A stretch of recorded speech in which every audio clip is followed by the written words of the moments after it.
9ই August 2024। সেই রাতটা ছিল একটা কালিমা লিপ্ত রাত আমাদের ভারতবাসীর জন্য, বিশেষ করে আমাদের পশ্চিমবাংলাবাসীর জন্য।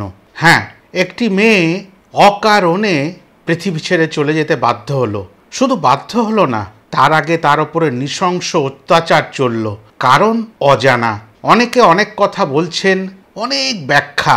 কিন্তু ওই যে ডাক্তারি পড়া মেয়েটা সবেমাত্র ডাক্তার হয়েছিল, বাবা মা বড় কষ্ট করে একটু একটু করে মানুষ করেছিল মেয়েটিকে, আর সেই মেয়েটির বিয়ে ঠিক হয়েছিল এই আসন্ন নভেম্বর মাসে। ছেলেবেলা থেকে পড়াশোনায় খুব ভালো ছিল জানলাম। পড়াশুনোর সাথে সাথে তার বেড়ে ওঠার সমস্ত খরচ তার বাবা মা অতি কষ্ট করে সেই সোদপুর থেকে শুরু করে আরজিকর হাসপাতাল অবধি পৌঁছে দিয়েছিলেন। সমস্ত খরচ করেছেন, মেয়েকে একটু একটু করে মানুষ করেছেন, জীবনে প্রতিষ্ঠিত করেছেন। আমার থাম্বনেল দেখে বুঝতে পেরেছেন আমি কি বলতে চাইছি। সবাই অনেক কথা বলেছে।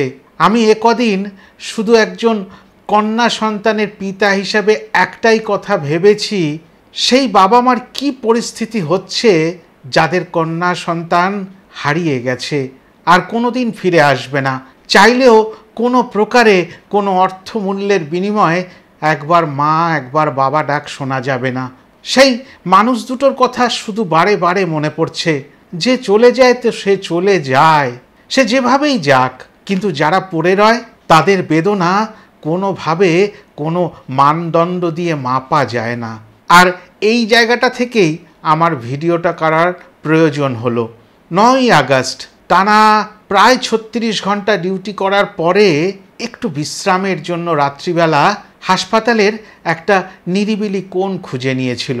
না, সামান্য বিশ্রাম করে নি, আবার পরিষেবা দিতে হবে, আবার মুমূর্ষ রোগীদের পাশে দাঁড়াতে হবে। এই তার ছিল ব্রত। সেই ব্রত আর পূর্ণ হলো না। কোথা থেকে কি যেন লণ্ডভণ্ড হয়ে গেল। সত্যি কথা বলছে কি, এই ঘটনা তো একদিনের নয়, এটা একটা আক্রোশ, শুধু ধর্ষণ নয়। কেন, এই আক্রোশের জন্যই এই ঘটনাগুলো ঘটে। তবে আমার যথেষ্ট বয়স হয়েছে বলে বলবো, যদি কোনো অল্প বয়সী ছেলে মেয়ে আমার কথা শোনেন, তাহলে এইটুকু মনে রাখবেন, আপনাদের ওপর একটু একটু করে জমে ওঠা ক্ষোভ, যেগুলো আপনারা বুঝতে পারছেন, আপনাদের সঙ্গে প্রতিদিন একটু একটু করে যে অন্যায়গুলো হচ্ছে, যেই অন্যায়গুলো আপনারা মেনে নিতে পারছেন না, যার জন্য একটা বড় কিছু দুর্ঘটনা ঘটতে পারে, এরকম যদি মনে করেন, তাহলে বাড়ির লোককে জানাবেন, নিশ্চয়ই করে জানাবেন।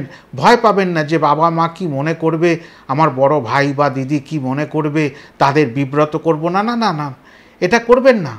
জানিয়ে রাখবেন তাদের জানিয়ে রাখলে আরেকটা মৌমিতা দেবনাথ হতে হবে না। বেঁচে থাকবে আমাদের সন্তান সন্ততি, বেঁচে থাকবে। না, দুধে ভাতে বলতে পারি না, এ সময় দুধে ভাতে বাঁচার মতো নয়, লড়াইয়ের সময়। প্রচণ্ড লড়াই করে বাঁচতে হয় আমাদেরকে। সেই লড়াইয়ের মধ্যে কোনো জায়গায় যদি দেখেন যে কোনো রকম অবিচার হতে চলেছে, সেই অবিচারগুলো কাউকে জানিয়ে রাখুন, নিজের মানুষদের, কাছের মানুষদের পৌঁছে দিন সেই বার্তা।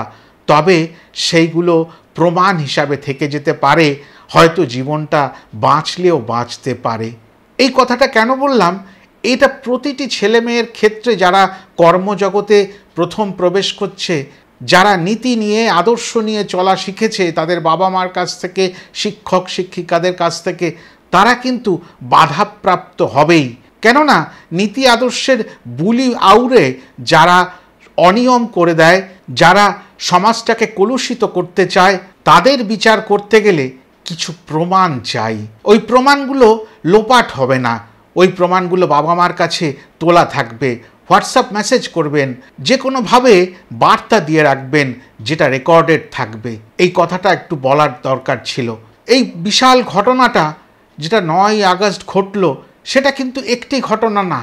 এই ঘটনা প্রতিদিন একটু একটু করে ঘটছে, বিভিন্ন জায়গায় ঘটছে, বিভিন্ন কর্মক্ষেত্রে ঘটছে, বিভিন্ন মাত্রায় ঘটছে।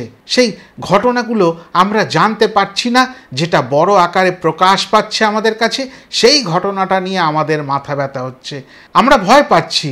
আমরা তো বলবোই না, উল্টে আমরা সন্তানদের শিখিয়ে দিই, না না না না, প্রতিবাদ করিস না বাবা, যা হচ্ছে অ্যাডজাস্ট করে নে, মেনে নে, তুই তোর মতো চল। কিন্তু চলা যায় না। আর হারিয়ে গেলে আমরা তখন অনেক কিছু করি। দেখুন, 14ই আগস্ট রাতে সারা পশ্চিমবাংলা জুড়ে বিভিন্ন প্রান্তরে কত মানুষ রাস্তায় নেমেছিল এইটা প্রতিবাদ করবে বলে। প্রতিবাদ তো হলো, কিন্তু মানুষ চট করে ভুলে যায় তার ঘরেও সন্তান রয়েছে, তার সঙ্গে এরকম হতে পারে। সেই জন্য আমাদেরকে ভাবতে হবে যে এই ঘটনাগুলো যেন আর না ঘটে।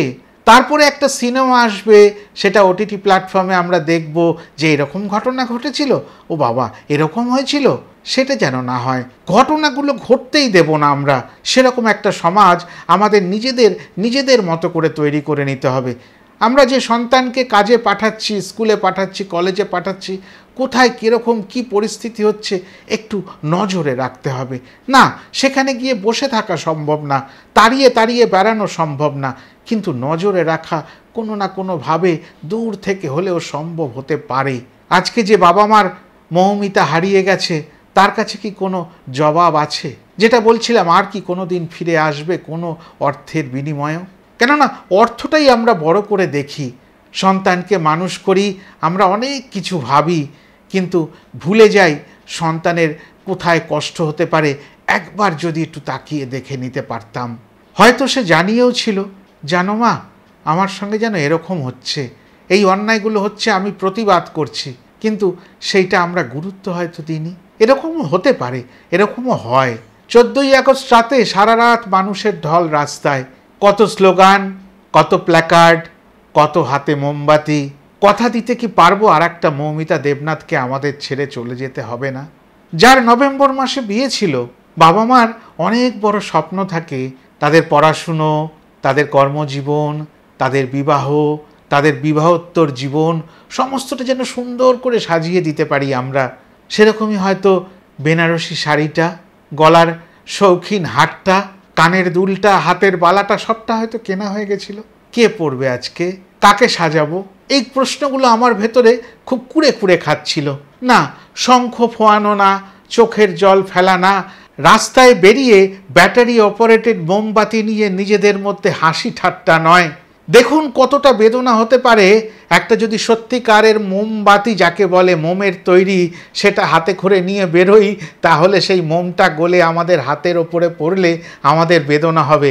কিন্তু ওই মৌমিতা দেবনাথের মোম কতটা বেদনা তাকে দিয়ে গেছে, তার পুরো শরীরটাকে ঝাঁঝরা করে দিয়ে চলে গেল। কোথায়? আমরা কিন্তু মোমবাতিটুকু ধরতে পারছি না। আর প্রয়োজন কি আমাদের মোমবাতি নিয়ে হাঁটার? দরকার কি ওই নকল ব্যাটারি অপারেটেড মোমবাতিটা হাতে নিয়ে লোকের চোখে আড়ালে নিজেদের হাসি, নিজেদের আনন্দ সেগুলোকে ছড়িয়ে দেওয়া? দরকার ছিল না। এই কিছুর দরকার নেই। যেটা ঘটে গেছে সেই ঘটনা যেন আর কোনোদিন না ঘটে, সেটা আমাদের জন্য পরিষ্কার করতে হবে। আর সেটা আমাদের ঘর থেকেই শুরু করতে হবে। আমাদের বাবা মার দায়িত্ব যে মৌমিতাদের যখন আমরা কর্মক্ষেত্রে পাঠাবো, তাদেরকে বুঝিয়ে পাঠাবো, বাবা তোর যদি ভালো না লাগে তুই চলে আসিস, সে সরকারি চাকরি হোক, তবুও তোর বেঁচে থাকাটা আমাদের কাছে বড় গুরুত্বপূর্ণ। আজকে সরকারি চাকরিটা যদি চলে যায়, এই ভয়ে আমরা অনেক কিছু প্রশ্রয় দিয়ে ফেলি। যে কোনো চাকরি, সরকারি বেসরকারি, সব চাকরির ক্ষেত্রেই এরকম অন্যায় সাধিত হচ্ছে। সেই অন্যায়গুলোকে বন্ধ করার কোনো জায়গা আমরা তৈরি করতে পারছি না। প্রশ্রয় পেয়ে যাচ্ছে তারা প্রতিটি মুহূর্তে। কোথা থেকে ভাঙচুর হলো, কেন কি হলো, এই প্রশ্ন উত্তর খুঁজতে খুঁজতে হারিয়ে যাচ্ছে মৌমিতা। যারা এই জ্বলন্ত আঁচে রাজনীতির রুটি সেঁকে নিচ্ছি, তারা কি আমরা মৌমিতার বাবা মার কাছে কোনো প্রশ্নের উত্তর রাখতে পারবো? পারবো না। প্রশ্নটা অনেক ছোট, উত্তরটা আমাদের কাছে অনেক বড়। আমরা সন্তানদের অনেক স্বপ্নে ডাক্তার বানাই, ইঞ্জিনিয়ার বানাই, উকিল বানাই, কিন্তু ভুলে যাই তাদের পাশে থাকতে। সত্যি যদি পাশে থাকতে পারতাম, মৌমিতা তো চলে যেত না। আমরা চর্চা করি, রাজনীতির কথা বলি, কিন্তু কোথায় তার বাবা মার সম্বন্ধে একটি শব্দ ব্যয় করছি? আমরা করছি না। সে ধনঞ্জয় হোক আর সঞ্জয়, আমরা কিন্তু ভুলে যাচ্ছি যে মৌমিতারা চলে গেছে। মৌমিতারা বারবার কেন চলে যায়? তাদের কি ধরে রাখতে আমরা পারি না? আমাদের কি কোনো সেই জোর নেই, অধিকার নেই যে আমরা মৌমিতাদের যেতে দেব না? সম্ভব হচ্ছে না। কেন হচ্ছে না এইটাই খুঁজে বের করতে হবে। একটা আরজি কর নয়, একটা যাদবপুর ইউনিভার্সিটি নয়, এরকম প্রচুর ঘটনা প্রতিদিন ঘটে চলেছে, যেটা আমাদের সন্তানেরা তাদের বাবা মাদের কাছে বলতে পারছে না। সেই বলার জায়গাটা প্রশস্ত করতে হবে, যে তারা যেন নির্দ্বিধায় নিঃসন্দেহে বলতে পারে আমার ওপরে অত্যাচার হচ্ছে, অন্যায় হচ্ছে, আমি এই জিনিসটা ভালোভাবে নিতে পারছি না, চতুর্দিকে এত অন্যায়, আমি প্রতিবাদ করে ফেলেছি, আমি ওদের চক্ষুশূল হয়ে পড়েছি। এই বার্তাটুকু বাড়ির মানুষের কাছে পৌঁছে দিতে পারছে না আমাদের সন্তানেরা। হয়তো সেটাই আমরা 15ই আগস্ট বৃহস্পতিবার থাকলেও পাড়ার একটি দোকান খুঁজেও আমরা খাসির মাংস এনে সেলিব্রেট করি, উৎসবের মেজাজে একেবারে নিজেকে রঙিয়ে নিই। কিন্তু আমরা কি আদৌ স্বাধীন হয়েছি? সেই প্রশ্নটা আমাদের নিজেদের করতে হবে। এটা থিতিয়ে যাবে। প্রচুর ঘটনা ঘটেছে। এই রকম ঘটনার পরে আগুন জ্বলেছে, মোমবাতি জ্বালিয়েছি, রাস্তার মোড়ে মোড়ে মিছিল করেছি, প্রতিবাদ জানিয়েছি, জাস্টিস চাই, সব বলেছি। কিন্তু আবার ভুলে গেছি 15ই আগস্ট থেকে 19শে আগস্ট অবধি টানা ছুটি কাটাতে কোথাও দূরে চলে গেছি সপরিবারে ঘুরতে। ভেবে দেখবেন আমরা কিন্তু এরকমই মানুষ তৈরি হয়েছি। আমি চতুর্দিকটা দেখে তবে এই কথাগুলো বলছি। আজকে সারা ভারতবর্ষ, সারা পৃথিবীতে এই আগুন ছড়িয়ে পড়েছে। তবে ওই দুর্ঘটনার রাতের 10-12 দিন পরে এখনও আমাদের সময় আছে, আর কোনো মৌমিতা যেন তার মায়ের বুক খালি করে না চলে যায়, আর যেন তার বেনারসিটা ঘরের এক কোণে পড়ে না থাকে, তার বিয়েটা আর হলো না, এরকম ঘটনা যেন আর না হয়। সেটা আমাদের দেখতেই হবে, ভাবতেই হবে। কিভাবে শুরু করব? আসুন আমরা প্রত্যেকে বাবা মারা ভাবি যে না, আমাদের সন্তানকে আমাদেরই আগলে রাখতে হবে।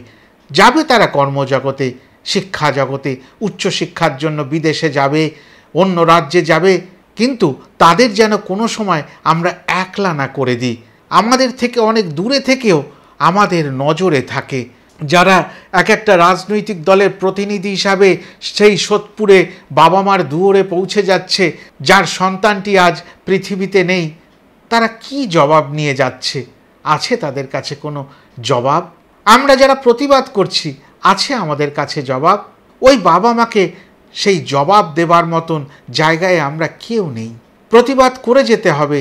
আর এরকম মর্মান্তিক রাত আসার পরে যেন কোনো রাজনৈতিক দম্পতিকে না বলতে হয় যে আমার মেয়েটা ওখানে পড়ে। এই ঘটনাটা অনেক দিন আগে থেকেই আমরা আঁচ পেয়েছিলাম।